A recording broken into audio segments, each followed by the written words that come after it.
Hey there, book nerds! Welcome to Booked All Night, a bi-weekly late-night podcast about young adult literature, hosted by myself, Jessica Tuckerman, and Magdalene Ann.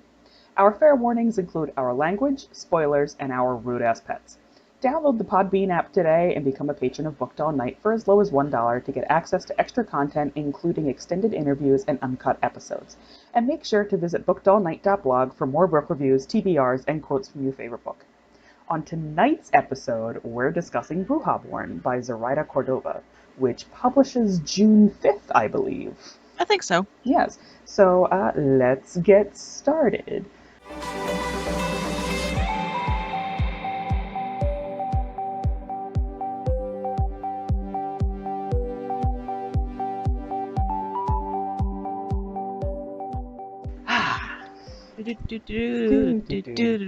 Listen, the notes say intro music, and I have to sing a little bit. Boop, boop, boop, boop. What are you actually currently reading? Currently, it was Bruja Born, because I literally finished it about an hour ago, hour and a half ago, before recording this. Beautiful. But I am also working my way through Fury Born, because that published last week, and I have a review copy of it, and I wanted to finish it. So I have that. I don't know what else I'm technically Obsidio. I'm still technically reading Obsidio. It's on my currently. I mean, by currently reading it, I mean it's just sitting on my desk and I haven't even opened it yet. So by currently reading, you're like, I haven't decided to stop reading it, so I guess that's okay.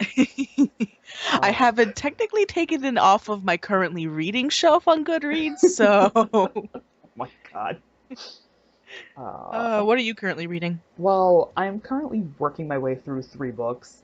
I'm still working on Aaron Bowman's Contagion, which I'm really enjoying, but I tend to read it when I come home. So it's like, come home, eat dinner, take meds, lay in bed, read like 5 pages, because then my meds kick in. Right. So I'm taking like a very long time to get through that. But I'm also trying to read through Warstorm, which right now is really slow. Oh no. Yeah, oh no, indeed. And it's weird because like it's one of those Fallout slows. So, we need to see this reaction, otherwise we'd be like, why don't these characters care? But at the same time, I don't care. I want to watch her blow shit up with her lightning, Gotcha. And then the third book, I'm re-listening to Torch Against the Night Ooh. in anticipation for Reaper at the Gates, which I already blew my Audible credit on because the people who read this book are amazing, and I love the production that they put through it. Like, I know I bring this up all the time because I love it.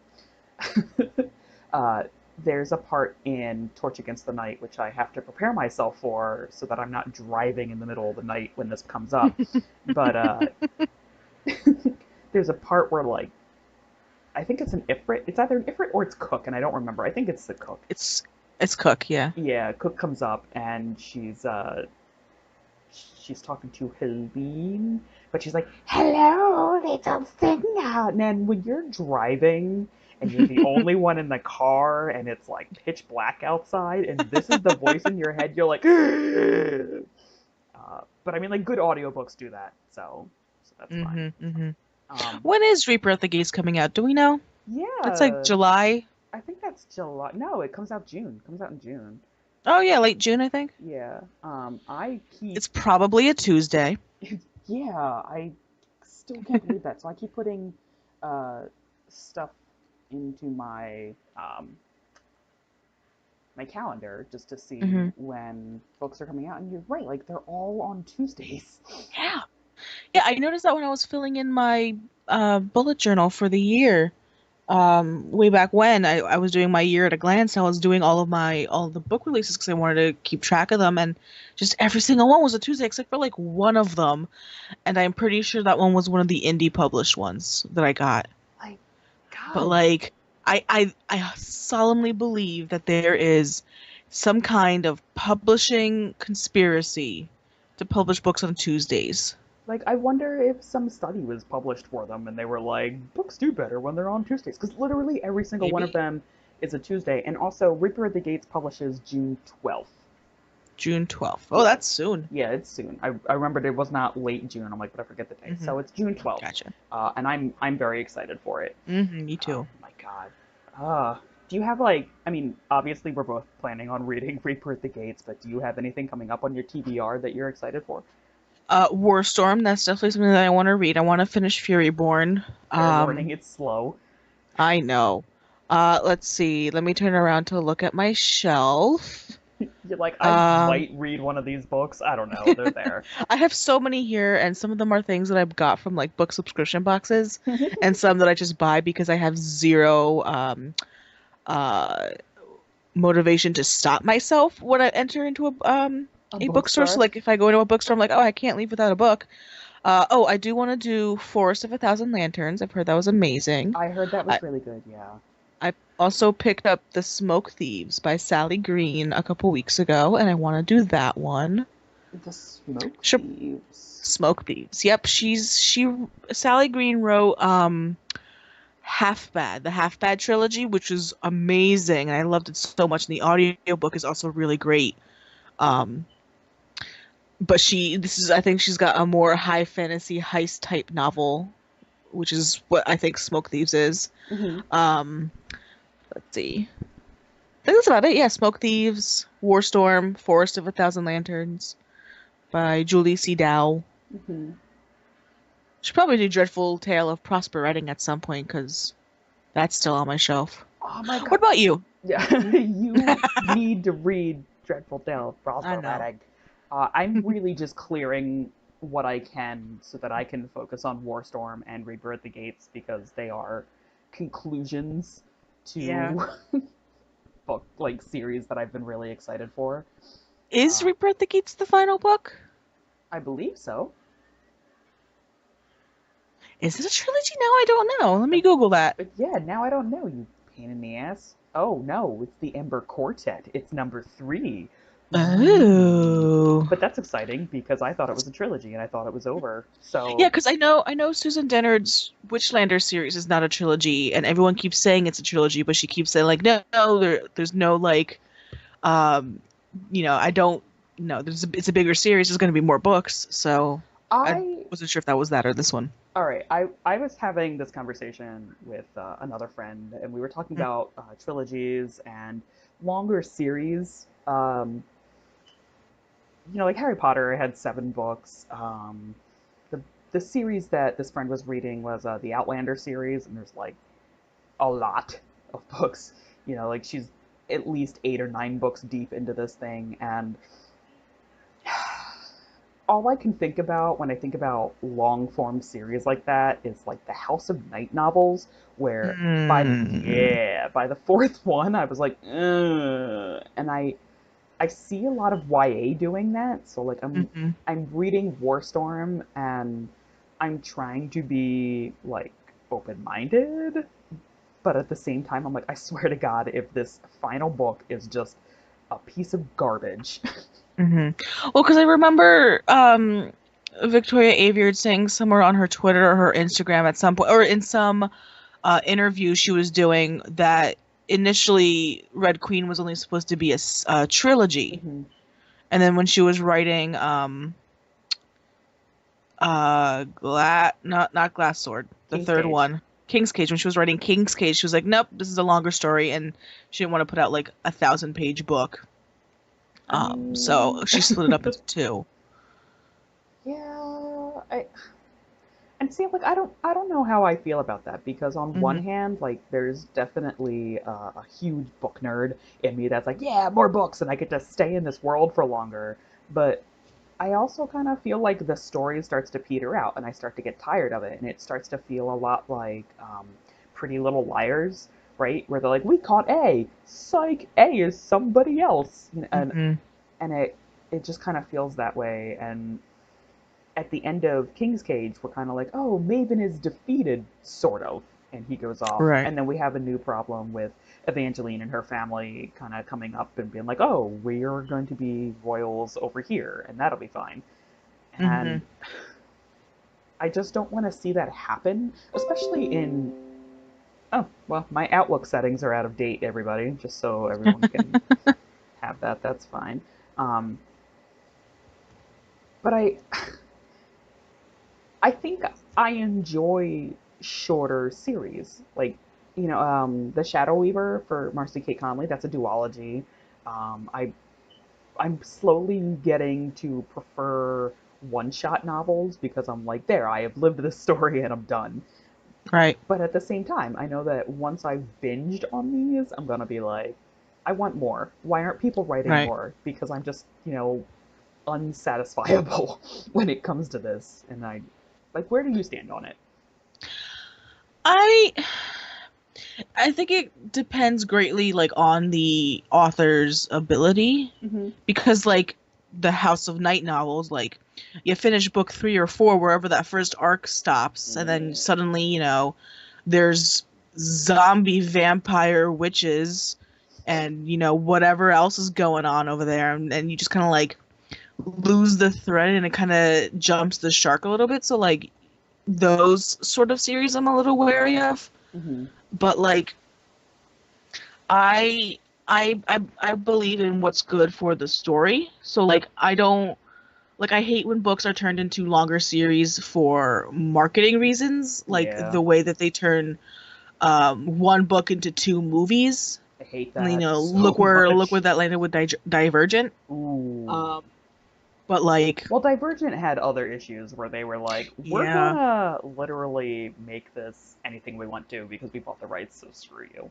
yeah. But like I don't know. I just like good stories and Yeah. things that keep me, uh latched on like and if I could stay in a book world for forever, I'm fine with that too, but like eventually I'm gonna have to find a happy ending, or not happy, just a ending. That's fair. So before we get started officially talking about Bruja Born this evening, I wanted to announce a blog tour that starts literally right after this episode over on bookdownnight.blog. From talented YA author Tara Eglinton comes the follow up to her page turning, funny, and delicious romp of a debut. And that is Kissing Games, which publishes June 5th from Wednesday Books. It is It features the delightful leading lady Aurora, who is off on another adventure involving even more kissing. Oh Uh, boy. yes, lots and lots of contemporary romance blog tours this summer, just to let everyone Hmm. know, because there's a lot of contemporary coming out this summer. If you would like more information on that, check out the post at bookedallnight.blog, and you can also read an excerpt from the first chapter. So that's exciting. Woohoo. Yeah, woohoo! All right, so Bruja Born. Diving into Bruja Born. All right, Bruja Born, second book of the Brooklyn Bruja series, published by Sourcebooks Fire, coming out on June 5th, 2018, uh, by the illustrious Zoraida Cordova, who is amazing. And I loved Labyrinth Lost, Mm. #1, which was the first book of the series. But the second book, Three Sisters, One Spell, Countless Dead. Lula Mortiz feels like an outsider. Her sister's newfound Encantrix powers have wounded her in ways that Lula's Bruja healing powers can't fix, and she longs for the comfort her family once brought her. Thank the Deos for Max, her sweet, steady boyfriend who sees the beauty within her and brings light to her life. Then then a bus crash turns Lula's world upside down. Her classmates are all dead, including Max. But Lula was born to heal, to fix. She can bring Max back, even if it means seeking help from her sisters and defying death herself. But magic that defies the laws of the Deos is dangerous, unpredictable, and when the dust settles, Max isn't the only one who's been brought back. Dun dun dun! Done. Yeah, no, I absolutely felt like that from the description. Uh, I have two funny stories right off the Hmm. bat for this book. Okay, All go right, for it. so the first one is I don't speak Spanish, duh, and I rely heavily on my Kindle's translation feature whenever I read multilingual texts. The problem is, I mean, as anybody knows, translations don't always come across directly. So Nope. there is a scene where Lula is kind of coming into more of her magic, and she is going to push away some of these zombies. Mhm. And what she's shouting in Spanish is actually like push, but what Mhm. my Kindle translated it to was bankruptcy. So in so in the Oh my middle goodness. of this scene where she's like gathering up all this power inside of her, and she's like push to like push them away, like get away, bankruptcy. I'm like, and I Oh, I goodness gracious. I took a picture of it and I tweeted it at Zoraida Cordova, and she's like, "This is incorrect. You are correct." And then I'm I'm in a Facebook group with her, and Mhm. she's been sharing a bunch of her uh, quotes, a bunch of quotes Mhm. from Bruja Born in anticipation of it coming up. And I commented on one because I was just like laughing my ass off to me because I like puns. Mhm.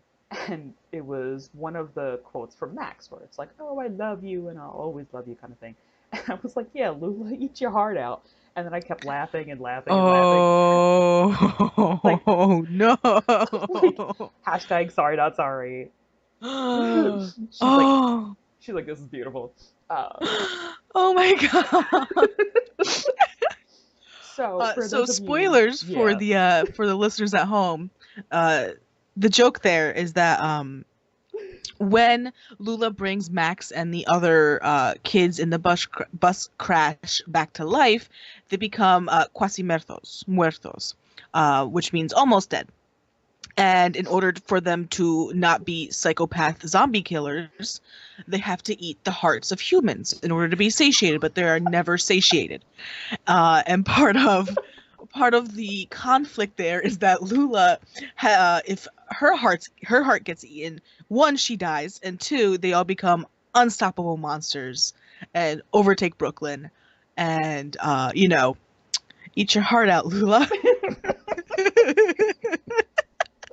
Oh, I'm that's great. I'm a terrible person. That's amazing. All right. That's amazing. So I want to start this with something I didn't like. Uh, Okay. so I five-starred Labyrinth Lost, which is book Yes, one. I did too. But for Bruja Born, I don't feel like it was the same level of fantasy. Most of the book Yeah. takes place in Brooklyn, Hmm. and I was a little bored by Brooklyn until we finally moved into the second half, almost last quarter of the book, and we're Yeah. starting to see magical Brooklyn. Hmm. And like up until that point, I was a little bored, but I was still intrigued because I love these characters. Yes. I kind of agree too. It was the first half was a little hard for me to feel interested in just because um I it wasn't quite the amount of magic that I had been anticipating, Hmm. especially with how magical Labyrinth Lost was. Um but I guess because this is a different story, like, it has different needs, but I I didn't feel attached to most of the characters except for the Mortiz sisters and Nova, um and that's about it because like I just didn't care about the other people. Yeah, um I I and was like excited to see her family and to see this world outside of what is it, mhm Los Legos, Los mhm Lagos. Los Somebody, Lagos. yeah, somebody please correct my terrible Spanish. Pablo um, probably will. Pablo will, yeah. Um, I don't know, like the first book focused so much on Alex. I Mhm kind of wanted more of that for Lula to get to know her as well. mhm I mean, like I said, like I was excited to see Magical Brooklyn and how this world is their world outside of this very immediate fantasy, but I feel like mhm this wasn't just Lula's story. Yeah, This was introducing us to the rest of the world, and I wanted it to be a little more narrow. I felt like it was trying to introduce us to book three more than it was trying to be its own book. Hmm. um like I what I really wanted was it to focus more on the family and kind of continue the narrative of where Labyrinth Lost had left off. Because in book one, their dad is gone, has been missing for years, or just Yeah. left from their out of their life. And in the epilogue of the first book, He shows up. he shows up. He shows up on the doorstep, and it's like this huge twist at the end.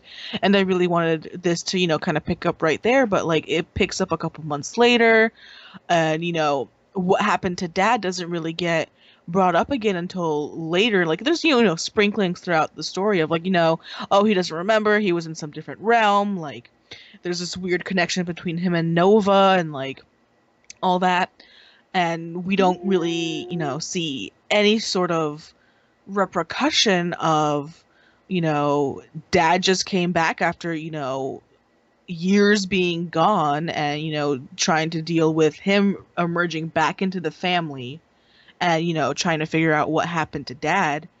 That it just having the story about Lula and Max and the undead is just, it feels like don't pay attention to the man behind the curtain. We're trying to set that up for book 3.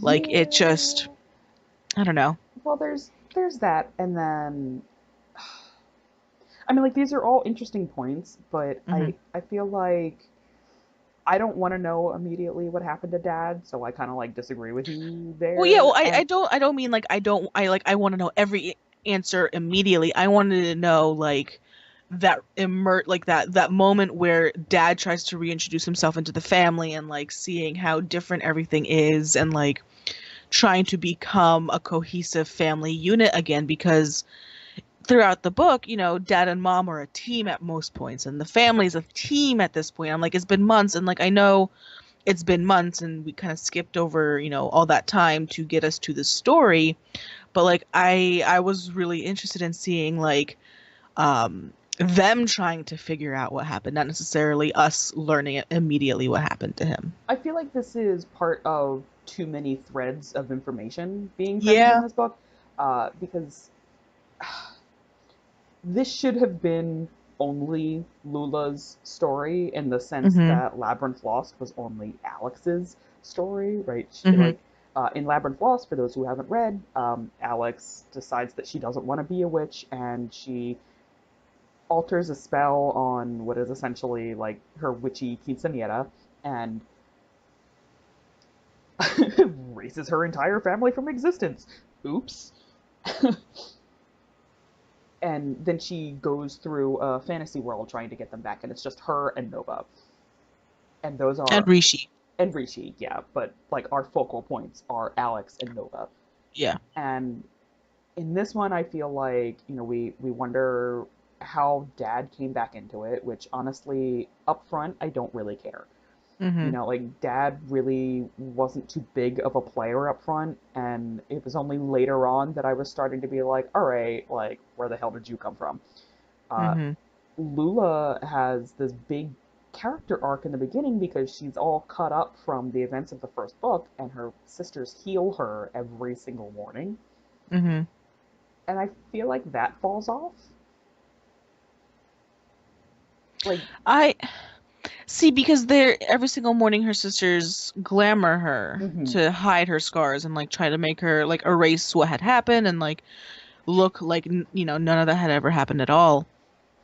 And like it was definitely a good arc where like especially towards the end, where Rose finds out that she's a magical hacker and can borrow other people's powers, and where she shapeshifts into the most beautiful person, and it's Lula, and like that made me cry a little bit. But like there was a bit of a self-love story throughout the book, and that I really enjoyed. Yes.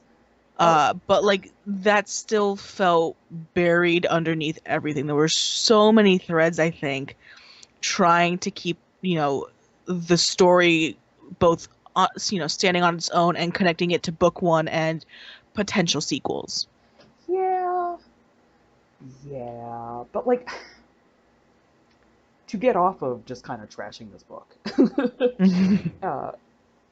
what I really did enjoy was when Lady de la Muerta, the Mm-hmm. Lady Death, showed up, and she's got all of these names written across her arms, Oh like yeah. of the people.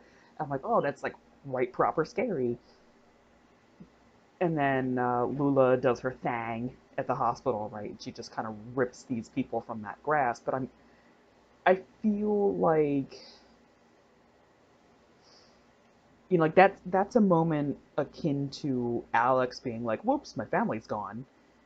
Mm-hmm. But Lula didn't have like immediate consequences. Yeah, it took a while for it to sort of get started, Hmm. like sort of like see everything. Like the I don't know, like the first half of the book is a little bit of a blur to me.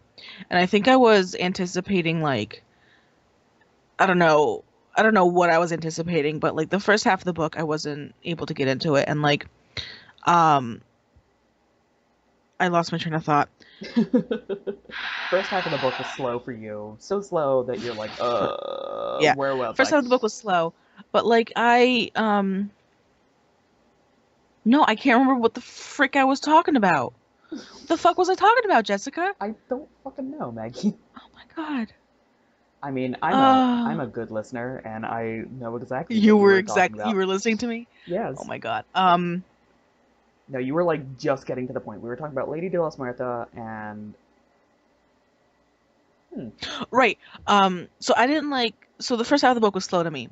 But like I did enjoy it because like there are so many amazing like moments and like descriptions like when Lady de la Muerta shows up and like we get the imagery of her and we have um like right now the thing that's freshest in my mind is like towards the end of the book like close to the climax where um Lula is tracking down Max after he broke out from the Thorn um Hill Alliance headquarters and like she's tracking him down to his house and she walks in and the carpet is like spongy with oh blood and god, it's I oozing forgot and about he that. walks in and like sees a man sitting at a countertop with his face scratched off and a woman with her chest torn open with like blood on her face and her hair pulled back and she looks at a picture and it's Max's house and Max just killed his parents and like that was such a brutal scene. I loved it so much. It really was, and oh man, I can't believe I forgot that scene. Like, I live for blood and gore in literature. How did I forget that scene? But that's also like, I kind of wanted that scene to be earlier, if Mhm. that makes sense. Like, Mhm. Yeah. I think that is the ultimate consequence to her actions is that like all these people are gonna go out and like murder other people because you couldn't just let them die. Good for you. Um, but I feel like that having scene that occurs gory so late. yeah, it happened so late and I would have loved it earlier, Hmm. both for the reasons that like you said and it would have been a better excuse to get Max's family out of the way because in the beginning it's just like, oh, they think he's dead, so they're not important and they're not gonna be involved, but like literally killing them off right at the At the beginning would end, have ramped up that tension super hard. right? And like that's a thing in YA too, right? Because you want to get rid of adults Hmm. and excess so we can focus. And I think Labyrinth Lost really has the best way of getting rid of the pain. Oh, poof, they don't exist anymore. Oops. Like, they're not here to solve your problems. Well, that does solve that problem. But here, yeah, like they're brought up and it's something that she meditates on and she's like, oh my god, they think he's dead, but he's like really in my basement craving hearts. So, I mean, Hmm. do I tell them? Do I? And it's definitely a point of tension, but it's a point of tension that could have been snipped in the ass right from the get go. And Right. I think having that scene up front would have been like much more tense because the end of the book is just like action scene, action scene, action scene, Mhm. bankruptcy. uh, Did you feel that there were moments of Deus Ex Machina? Yeah, but I feel that way about a lot of fantasy, so I would Yeah. take that opinion of mine with a grain of salt. Um, you know, Shadowhunters, Mm-hmm. especially, right? Shadowhunters has the mark of Cain. Now Simon can't be hurt, and he conveniently has this things from the. And I feel like that with um, here in Lula's story, and especially Rose, right? Mm-hmm. Conveniently a little magical siphon. Mm-hmm. I like I just want to watch the struggle. I think that's what really makes good literature Yeah. is the struggle. And I gave this book 4 stars, and I Mm-hmm. do like it. And I feel like I haven't said enough positive things about it. Except I'm like, oh, and then there's this scene where he gets in and he kills his entire family, and the carpet's all squishy with blood. Pick up this book. See, my thing about Rose is when that first like came up in the narrative, I was Hmm. like, oh, this is probably setting up for book three, which is probably going to be in Rose's perspective. So, dropping the hints early so we can see this in book three. But no, it was resolved pretty quickly. It is. Like, and I don't know. I like the idea of the magical hacker powers. I think that's really cool, Hmm. especially because it's supposedly this new kind of magic the Brujas haven't seen Hmm. before, and it's very clearly scaring the older generation, and it's changing magic, and I definitely am interested in that. But like it felt a little bit like it was stepping on Lula's spotlight. Yes. Yeah. I agree with that. Um, Speaking of, like, obviously the third book is going to be from Rose's perspective. Hmm. What trouble do you think Rose is going to get into? Like, her first sister erased her family from existence. Her second sister brought people back from the dead. Oops. And it's kind of like introduced us to werewolves and vampires. Like, do you think Rose is going to be like, oops, I touched you, now I have that? Or.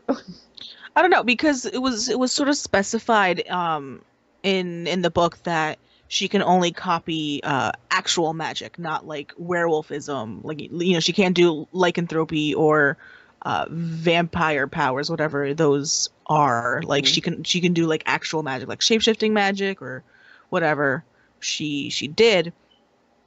Um, so I don't know. Maybe she'll siphon all of the world's magic, and magic will disappear thanks to her.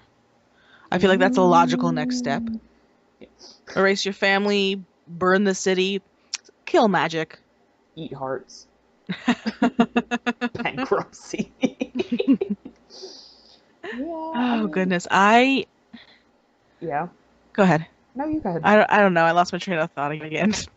I It's late. It is late. It's actually late. We never really record these this late. I'm actually looking at a sticker of a very fat cat that says "Don't touch me," and I I think this is actually Lula Mortiz throughout like the first half of the book.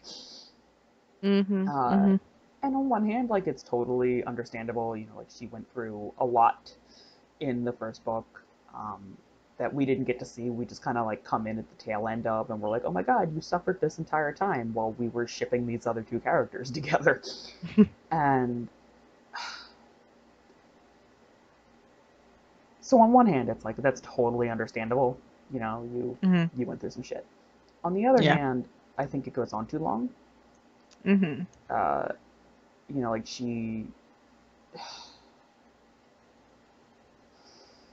there's a lot of I'm not pretty anymore up front, and I got Mhm. real tired of that real fast. Like the I message is self love, and she's like really convinced that she's this ugly person now because she's scarred, and it's like you could. That's just not how that works, and I understand, like body hatred. I am a shape, a round shape. Mhm. But I think in literature, especially in YA literature, I'm really tired of seeing this trope of a girl who gets like any injury anywhere. It doesn't have to be her face, like shoulder, thigh, whatever, like anything. and she thinks she's the ugliest thing in the world and pulls away from people. And I wanted her more to pull away because of being traumatized than I don't want him to feel a scar. Like, Mm-hmm. I think that's too physical. I think there needs to be more focus on mental issues, Right. especially in YA. Like, it's easy to see if somebody has a bruise or they have a cut. It's harder to see somebody who can't sleep at night, kind of thing. Right. Yeah, definitely. Mm-hmm. I I did enjoy, this seeing the repercussion from the first book, Mm-hmm. and sort of like how she's been living with it, but because we also have that multi-month time skip, Yeah. I feel like I definitely feel like that could have been cut short. The whole lamenting the fact that she lost her beauty. Mm-hmm. Um, I don't know.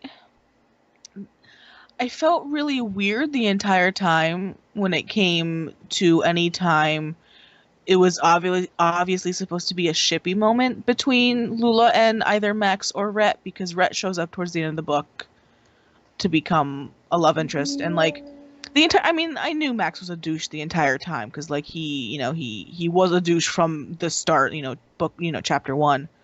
But like then he got super clingy, and I thought, oh, maybe like this undead um, magic that she did was literally tying him to her. Like half of the book, he's all like, I don't know what's going on. I need you. I love you. I don't want to hurt you. And then like in the last like third of the book, he just spins on a dime, and like I think I just didn't quite understand the the way the quasi muertos worked, because like Mm-hmm. sometimes I thought they were being portrayed as vicious eating zombies without a thought, and then sometimes they would talk and they would have conversations and they were being resourceful and all that stuff. Mm-hmm. And like there's the description where like immediately after they eat a heart, they become more human and they feel better, but they still want more. And when they get hungry, that's when they become crazed psycho killers. But I don't know, it just didn't feel consistent to me. Can I say something else about Max and Rhett? Go So for it. at the beginning of the book, Max breaks up with Lula. He's like, "You Yep. never let me touch you anymore, and I hate you, so we're gone." Uh, Mhm. and then they get into the car crash, and Yep. I was really weirded out that his first instinct was, "I love you, and I can't be without you." Mhm. Which When is why I thought it was supposed to be like the magic that she used on him Mhm. changed that aspect of her. And I was like, oh, maybe she's not like a healer, and like, or like she's using her healing powers to change the minds and thoughts of people's. Like that would have been also a great sort of exploration into her magic. Yeah, also like into her mind, because I don't think that Mhm. that would be something that would be like at the forefront that she was doing consciously. So like Yeah. that would definitely be another dimension to explore. Mhm. And we talked earlier about like the theme of it kind of being self-love, Mhm. right? That she should look past her own scars, and she's still a beautiful person. She's still a strong person, and being a beautiful person does not only like skin deep, blah blah blah blah blah. But she doesn't seem to find that strength until somebody else loves her outside Yeah. of her family. And I just, Yeah. It was a little bit hard to kind of like take in. yes, yeah. Definitely not as good as book one. Yeah, I loved book 1 to no end. Um, and I'm very happy that there was no bearing of the gays, because that was a fear I had coming into Bruja Born. I was really afraid something would happen to Rishi and Alex, and Hmm. they would die, as most gays are apparently want to do in some YAs. Um, but it, I did enjoy Bruja Born. I love the cover. The cover. I've been staring at the cover like since I've pulled up the Goodreads description of it, and like I just can't like stop looking at it 'cause it's so pretty. I do love the new covers. I also loved Mhm. Labyrinth Lost's cover. I thought that was Mhm. Mhm. beautiful and perfect for it, but I also love the new covers. Oh And yeah. yeah, what was I just talking about? Max and Rhett. Max No, and after that, liking the book, we gave it four. I mean, I also gave it 4 stars. yeah, I Like it so was definitely great. I did enjoy it. It was uh I enjoyed the story and the idea and what it sort of set up, but mhm. like it wasn't as strong as Labyrinth Lost. And I think that's just like a side effect of most, sequels, book twos, sort of like the middle sagging middle syndrome I type. well, sagging middle syndrome, but I disagree a little on it not being as strong. Although I just spent like the last 30 minutes telling you people all the things I don't like about this book, but I think it wasn't as fantastical, right? Like Hmm. I went into this expecting Labyrinth Lost, and I was like, ooh, what are the new shiny things that we're gonna see? And it it felt contemporary rather Hmm. than fantastical. I mean, I definitely think like the first half of the book was a little bit more contemporary than I would have expected. Hmm. But like I also kind of wanted to see that just because we could then establish how they live on a day-to-day basis in a contemporary world where the world doesn't know they exist as Brujas. Right, But like, but like I wanted more magical mishap to be like, what if she's in the class and Lady Dilamata just kind of like strolls up past her, like she's got to hide that, and I don't feel like enough of hiding came out. Like hiding was hmm told to us, right? We can't let people see our magic. We have to do it in the basement of this academy. Like hmm I wanted more. I wanted to see what happens if this magic is let out, because even though it is right, like there's zombies all hmm over Brooklyn and they're eating people, like that's definitely the magic got out. But I mean, what happens if like the news saw you and recorded you right. fighting these people off, or casting a spell, or glowing, or healing your scars? Like what happens? Because all we're told is we have to hide it. there's Right. there's nothing to tell me the consequences. That definitely felt like a big issue too. Yeah. Yeah. I one other thing I want to bring up before we wrap up this episode. Okay. The name dropping.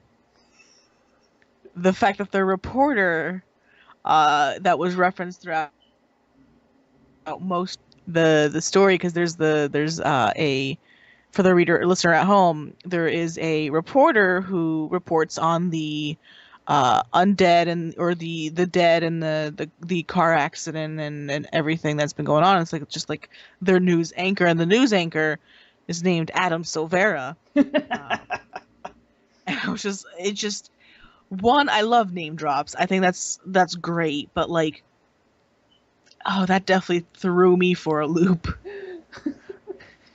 My favorite name drops to date are still in the Illuminae series, Hmm. where they're like, look at all these dead people. They're all authors. Like, Yep. ugh. All right. Anyway, but I believe that's all the time that we have for tonight. Mm-hmm. Uh, Tune in next time where we will be discussing Warstorm. And make sure to use the links to follow us on our individual social media accounts, or you can follow the podcast directly on Twitter at Booked Owl Night. That's Booked OWL Night, because Jessica loves puns. Or you can also follow us on Facebook at facebook.com/Booked All Night Podcast. That's Booked ALL Night Podcast. Make sure to visit our website, bookedallnight.blog, and our new podcast hosting at bookedallnight.podbean.com. It's So you can learn. podbean.bookedallnight.com. Is it Podbean.bookedallnight? It sure is podbean.bookedallnight.com. Well, that is not what's written here in my closer notes. Okay, So gotta well, fix that. it should be what's written in your closer notes, No, closer because notes says bookedallnight.podbean.com. I'm looking at them right now. I'm looking at them right now. Maybe I'm looking at an older version. Anyway, because this one looks like it wasn't saved for a week. Oh. Anyway, make sure to visit our website, bookedallnight.blog, or the new podcast hosting site, podbean.bookedallnight.com, so you can learn about becoming a patron and get early access to episodes, listen to the full uncut discussion week to week, and get access to extended interviews. Download the Podbean app today to subscribe to Booked All Night or listen on iTunes or Google Play. And if you're already subscribed, please leave a review so we know what you think of the show. Good night, my little brujas. Ooh, it's almost like she prepared a noun of the night. Shut up. Shut up. Good night, everybody. Good night, everybody.